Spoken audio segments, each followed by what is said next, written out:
Welcome back to Baby Elias's stories. We now return to Treasure Island by Robert Louis Stevenson. Part 6. Captain Silver. Chapter 28. In the Enemy's Camp. The red glare of the torch lighting up the interior of the blockhouse showed me the worst of my apprehensions realized. The pirates were in possession of the house and stores. There was the cask of cognac. There were the pork and bread, as before, and what tenfold increased my horror, not a sign of any prisoner. I could only judge that all had perished, and my heart smote me sorely that I had not been there to perish with them. There were 6 of the buccaneers, all told. Not another man was left alive. 5 of them were on their feet, flushed and swollen, suddenly called out of the first sleep of drunkenness. The 6th had only risen up upon his elbow. He was deadly pale, and the blood-stained bandage round his head told that he had recently been wounded, and still more recently dressed. I remembered the man who had been shot and had run back among the woods in the great attack, and doubted not that this was he. The parrot sat preening her plumage on Long John's shoulder. He himself, I thought, looked somewhat paler and more stern than I was used to. He still wore the fine broadcloth suit in which he had fulfilled his mission, but it was bitterly the worse for wear. Daubed with clay and torn with the sharp briars of the woods. "So," said he, "here's Jim Hawkins, shiver my timbers, dropped in like, eh? Welcome, I take that friendly." And thereupon he sat down across the brandy cask and began to fill a pipe. "Give me a loan of the link, Dick," said he. And then, when he had a good light, "That'll do, lad," he added. "Stick the glim in the wood heap. And you, gentlemen, bring yourselves too. You needn't stand up for Mr. Hawkins. He'll excuse you. You may lay to that. And so, Jim," stopping the tobacco, "here you were, and quite a pleasant surprise for poor old John. I see you were smart when first I set my eyes on you, but this here gets away from me clean, it do." To all this, as may be well supposed, I made no answer. They had set me with my back against the wall, and I stood there, looking Silver in the face, pluckily enough, I hope, to all outward appearance, but with black despair in my heart. Silver took a whiff or two of his pipe with great composure, and then ran on again.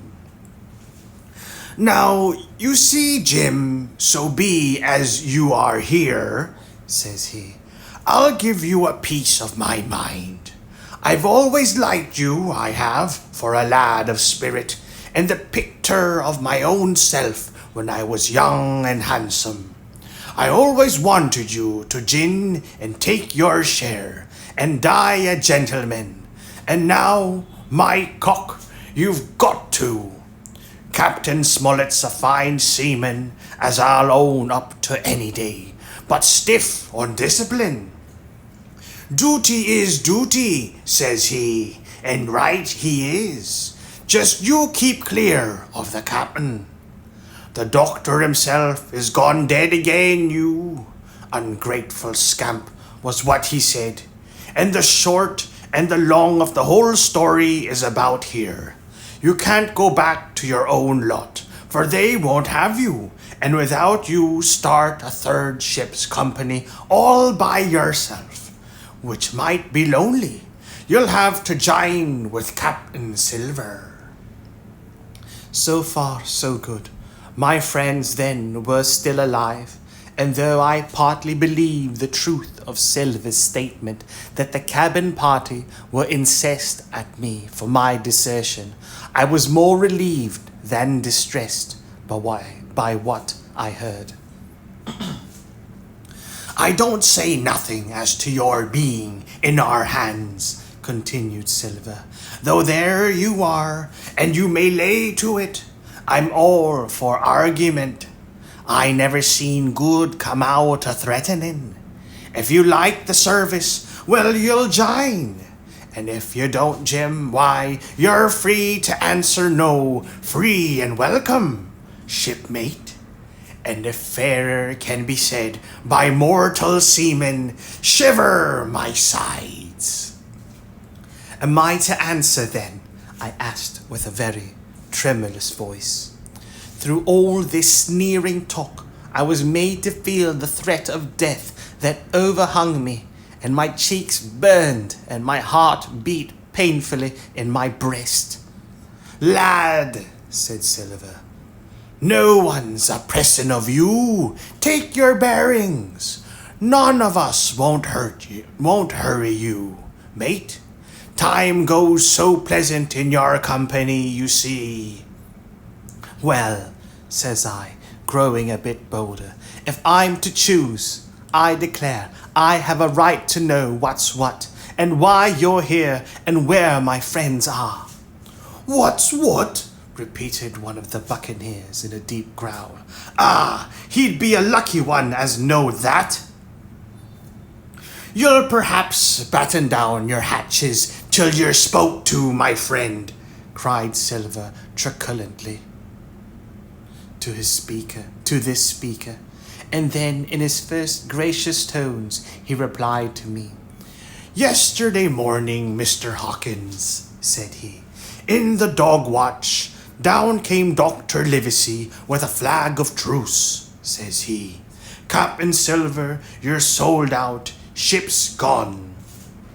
Well, maybe we'd been taking a glass and a song to help it round. I won't say no. Leastways, none of us had looked out. We looked out, and by thunder, the old ship was gone. I never seen a pack of fools look fishier, and you may lay to that. If I tells you that looked the fishiest, well, says the doctor, let's bargain. We bargained, him and I, and here we are. Stores, brandy, blockhouse, the firewood you was thoughtful enough to cut, and in a manner of speaking, the whole blessed boat, from cross trees to Kelson. As for them, they've tramped. I don't know where's they are." He drew again quietly at his pipe. "And least you should take it into the head of yours," he went on, "that you was included in the treaty. Here's the last word that was said. 'How many are you,' says I, 'to leave?'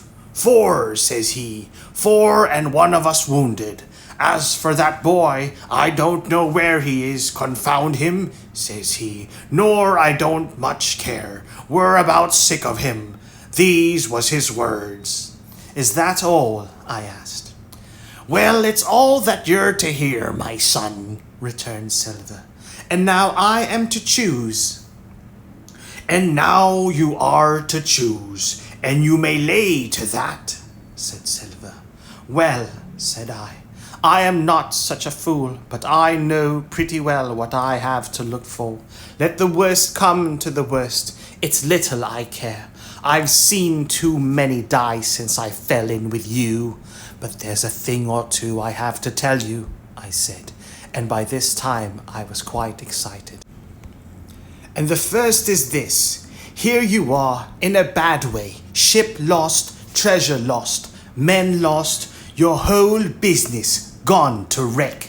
And if you want to know who did it, it was I.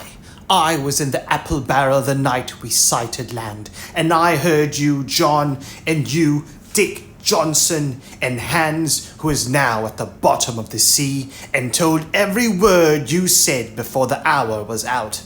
As for the schooner, it was I who cut her cable, and it was I that killed the men you had aboard of her, and it was I who brought her where you'll never see her more, not one of you. The laugh's on my side. I've had the top of this business from the first. I no more fear you than I fear a fly. Kill me, if you please, or spare me. But one thing I'll say, and no more. If you spare me, bygones are bygones. And when you fellows are in court for piracy, I'll save you all I can. It is for you to choose. Kill another and do yourselves no good, or spare me and keep a witness to save you from the gallows. I stopped, for I tell you, I was out of breath, and to my wonder, not a man of them moved, but all sat staring at me like as many sheep. And while they were staring, I broke out again. And now, Mr. Silver, I said, I believe you're the best man here, and if things go to the worst, I'll take it kind of you to let the doctor know the way I took it. I'll bear it in mind, said Silver, with an accent so curious that I could not for the life of me decide whether he were laughing at my request or had been favourably affected by my courage. I'll put one to that, cried the old mahogany-faced seaman, Morgan by name, whom I had seen in Long John's public house upon the quays of Bristol. It was him that knowed Black Dog. Well, and see here, added the sea cook, I'll put another again to that, by thunder, for it was this same boy that faked the chart from Billy Bones. First and last, we've split upon Jim Hawkins. And there he goes, said Morgan with an oath, and he sprang up, drawing his knife as if he had been 20. Avast there, cried Silver. Who are you, Tom Morgan? Maybe you thought you was captain here, perhaps, by the powers, but I'll teach you better. Cross me, and you'll go where many a good man's gone before you, first and last. These 30 years back, some to the yard arm shiver my timbers, and some by the board, and all to feed the fishes. There's never a man looked me between the eyes and seen a good day afterward. Tom Morgan, you may lay to that. Morgan paused, but a hoarse murmur rose from the others. Tom's right, said one. I stood hazing long enough from one, added another. I'll be hanged if I'll be hazed by you, John Silver. Did any of you gentlemen want to have it out with me? Roared Silver, bending far forward from his position on the keg, with his pipe still glowing in his right hand. Put a name on what you're at. You ain't dumb, I reckon. Him that wants shall get it. Have I lived this many years, and a son of a rum puncheon cock his hat athwart my house at the latter end of it? You know the way. You're all gentlemen of fortune by your account. Well, I'm ready. Take a cutlass. Him that dares, and I'll see the colour of his insides, crutch and all, before that pipe's empty. Not a man stirred. Not a man answered. That's your sort, is it? He added, returning his pipe to his mouth. Well, you're a gay lot to look at anyway. Not much worth to fight, you ain't. Perhaps you can understand King George's English. I'm captain here by election. I'm captain here because I'm the best man by a long sea mile. You won't fight, as gentlemen of fortune should. Then, by thunder, you'll obey, and you may lay to it, like that boy now. I never seen a better boy than that. He's more a man than any pair of rats of you in this here house, and what I say is this. Let me see him that'll lay a hand on him, that's what I say, and you may lay to it. There was a long pause after this. I stood straight up against the wall, my heart still going like a sledgehammer, but with a ray of hope now shining in my bosom. Silver leant back against the wall, his arms crossed, his pipe in the corner of his mouth, as calm as though he had been in church. Yet his eye kept wavering furtively, and he kept the tail of it on his unruly followers. They, on their part, drew gradually together towards the far end of the blockhouse, and the low hiss of their whispering sounded in my ear continuously like a stream. One after another they would look up, and the red light of the torch would fall for a second on their nervous faces. But it was not towards me, it was towards Silver that they turned their eyes. "You seem to have a lot to say," remarked Silver, spitting far into the air. "Pipe up and let me hear it, or lay to." "Ax your pardon, sir," returned one of the men. "You're pretty free with some of the rules. Maybe you'll kindly keep an eye upon the rest. This crew's dissatisfied.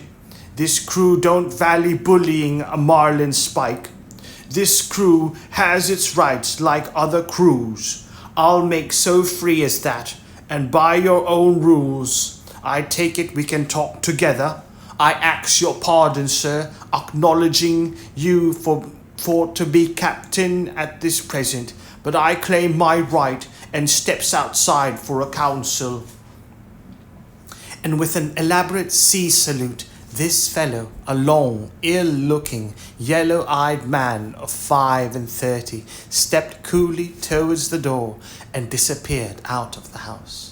One after another, the rest followed his example, each making a salute as he passed, each adding some apology. "According to rules," said one. "Forecastle council," said Morgan. And so with one remark or another, all marched out and left Silver and me alone with the torch. The sea cook instantly removed his pipe. "Now look here, Jim Hawkins," he said in a steady whisper that was no more than audible. "You're within half a plank of death. And what's a long sight worse of torture? They're going to throw me off. But you, Mark, I stand by you through thick and thin. I didn't mean to, no, not till you spoke up. I was about desperate to lose that much blunt, and be hanged into the bargain. But I see you was the right sort. I says to myself, you stand by Hawkins, John, and Hawkins'll stand by you. You're his last card, and by the living thunder, John, he's yours. Back to back, says I, you save your witness, and he'll save your neck." I began dimly to understand. "You mean all's lost?" I asked. "Aye, by gum I do," he answered. "Ship gone, neck gone, that's the size of it. Once I looked into that bay, Jim Hawkins, and see no schooner. Well, I'm tough, but I gave out. As for that lot and their counsel, mark me, they're outright fools and cowards. I'll save your life, if so be as I can from them. But see here, Jim, tit for tat, you save Long John from swinging." I was bewildered. It seemed a thing so hopeless he was asking. He, the old buccaneer, the ringleader throughout. "What I can do with that, I'll do," I said. "It's a bargain," cried Long John. "You speak up, Plucky, and by thunder, I've had a chance." He hobbled to the torch, where it stood propped among the firewood, and took a fresh light to his pipe. "Understand me, Jim," he said, returning. "I've a head on my shoulders, I have. I'm on Squire's side now. I know you got the ship safe somewheres. How you done it, I don't know, but safe it is. I guess Hans and O'Brien turned soft. I never much believed in neither of them. Now you mark me. I ask no questions, nor I won't let others. I know when a game is up, I do, and I know a lad that's staunch. Ah, You that's young, you and me might have done a power of good together. He drew some cognac from the cask into a tin cannikin. Will you taste, messmate? He asked, and when I had refused, well, I'll take a drain myself, Jim, said he. I need a caulker, for there's trouble on hand. And talking o' trouble, why did that doctor give me the charge, Jim? My face expressed a wonder so unaffected that he saw the needlessness of further questions. Ah, well he did though, said he, and there's something under that, no doubt. Something surely under that, Jim, bad or good. And he took another swallow of the brandy, shaking his great fair head like a man who looks forward to the worst.